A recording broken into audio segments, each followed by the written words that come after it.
자, 9구단은 n단에서 m단 중에 홀수단만, 또 1부터 리미트까지 곱 중에 짝수곱만. 자, 요거 문제 풀라고 하면 많이들 당황을 하세요. 적잖이 당황을 합니다. 왜 그러냐면 생판 처음 보는 문제이기 때문에 그런 거예요, 사실. 근데 여러분들이 요걸 못 풀 이유는 없습니다. 자, 요걸 제가 푸는 방법에 대해서 설명을 드릴게요. 푸는 방법에 대해서. 자, 제일 먼저 해야 될 건 뭐냐면, 자, 방금 여러분들 이중포문에 대한 걸 배웠죠? 그쵸? 그러면 이중포문을 먼저 만들어 놓은 거예요. 챕터 1. 이중포문을 이용해서 9구단 포맷 만들기. 이게 제일 먼저예요. 이게 제일 먼저.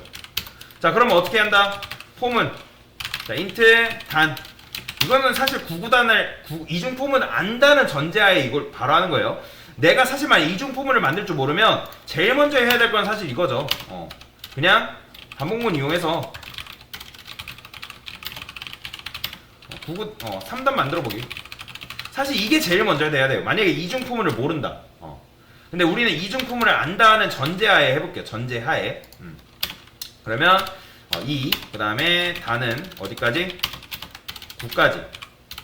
그 다음에 단은 풀풀 해줘야겠죠? 자, 프린트프 해볼게요. 프린트프. 요거는 여러분들 안 써도 돼요.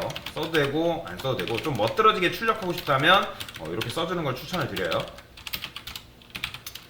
자, 이러고 나서 그냥 끝나는 게 아니라 이러고 한번 출력을 해보세요. 사실 이러고 단이 이렇게 출력이 되네. 그러니까 이렇게 하는 이유는 뭐냐면 내가 작성한 코드가 정상적으로 잘 돌아가고 있구나라는 걸 확인하기 위해서 이걸 한 거예요, 사실. 뭔 말이 이해되시나요? 그죠? 자, 이렇게 한 다음에 그 다음에 이중포문을 이용하기 때문에 어떻게 int i는 1, i는 어디까지? 9까지. 그 다음에 i 뿔뿔 이런 식으로. 자, 여기서는 어떻게 %d 단 i. 그래서 여러분들 계속 써보는 거예요. 지겹더라도 계속 써보다 보면 손에 익습니다. 자, 이러고 출력. 자, 그러면 뭐 한 거예요? 지금 9구단을 여러분들이 만든 거죠. 그러면 9구단 포맷 만들었으니까 체크. 내가 완료했다.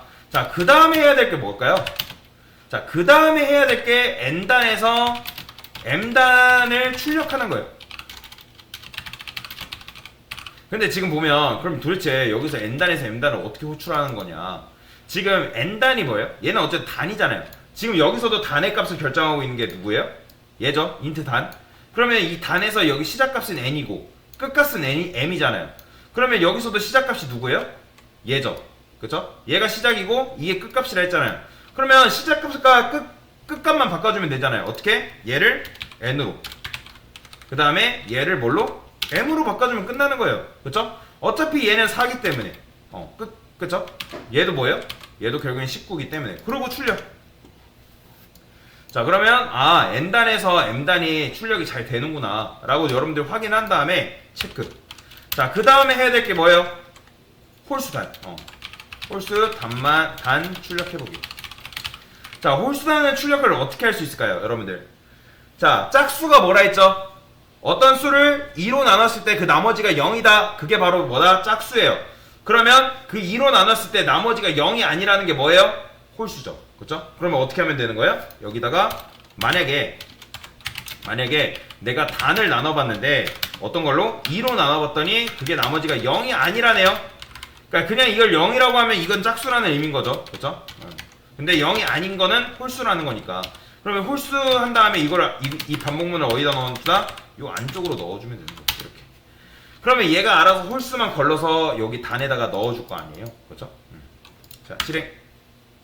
자, 그러면 지금 n단에서 m단부터 홀수 단만 이런 식으로 출력이 되는 걸 확인했어요.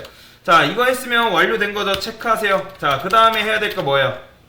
자, 1부터 리미트까지의 곱이래요. 자, 1부터 리미트까지 곱을 출력해보기. 자, 그러면 지금 곱이잖아요.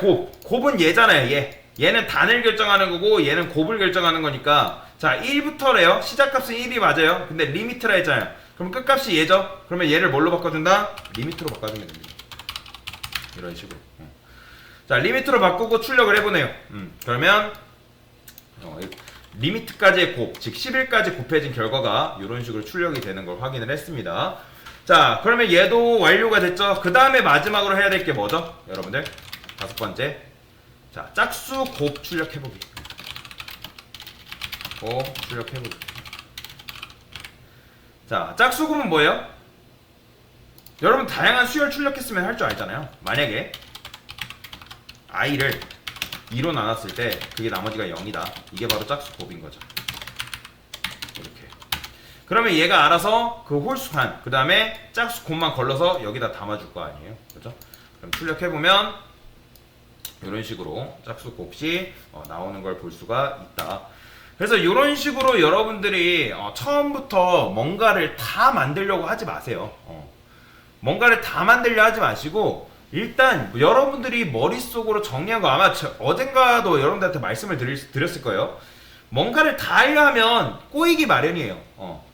그러니까 계획을 세워놓고 그 계획을 차근차근 해내는 게 중요하지. 뭐 사실 뭐 성격마다 즉흥적으로 하는 사람이 있고 또 계획을 세워놓고 하는 사람이 있고 다 다르겠죠. 그죠? 그런데 코딩 같은 경우는 절대 즉흥으로 하시면 안 돼요. 코딩은 즉흥으로 하는 순간 프로그램이 망칩니다. 특히 C 언어 같은 경우는 여러분들이 코드를 짤 때 굉장히 신중하게 짜야 된단 말이에요. 지금은 여러분들이 문제를 푸는 거기 때문에 뭐 신중성이나 그런 거는 크게 연관이 없겠지만 C 언어는 제가 뭐가 필수다? 메모리 관리가 필수라고 말씀드렸어요. 그러니까 메모리 관련돼서 나중에 추가적으로 설명될 기회가 있기 때문에 그건 나중에 설명드릴 건데 여러분들이 즉흥적으로 짜버리면 메모리가 어떻게 돼 있어요?